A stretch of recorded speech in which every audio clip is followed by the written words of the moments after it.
Well, it's still the blame game, though, when it comes to solving our border issues. Right now, an estimated 14,000 plus undocumented migrants are in federal custody. Governor Ducey blames President Joe Biden for a broken border and says Vice President Kamala Harris is, quote, the worst possible choice to respond to this crisis. Our Justin Becerra spoke with Senator Kyrsten Sinema to get her thoughts on the border and if the Trump administration is to blame. Well, Arizonans know that border policy in this country has been broken for generations.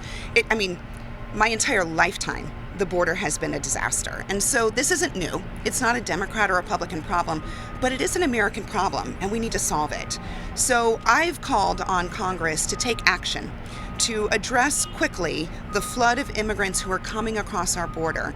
One, I'm working with our border towns, mayors, to help them with the crisis of migrants being released in their small communities, working in particular with the mayor of Gila Bend.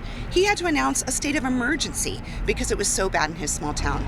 I've also spoken directly with DHS Secretary Mayorkas and asked him to send extra resources to Arizona's border immediately to help support these small towns. And I got funding approved in the recent COVID package to give $110 million to local NGOs in border regions who are helping provide humanitarian assistance in the border. Do you think the VP is the right one to lead this?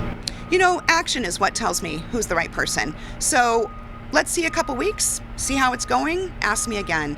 What matters here is action. Will action be taken to address this crisis? We know it's been happening year after year after year. We have to fix it. So it's not just President Trump. We gotta go.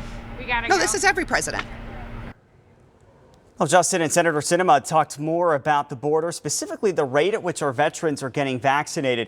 Hear more of their conversation in the 7 and 8 o'clock hours of ABC 15 mornings on the CW 61 Arizona.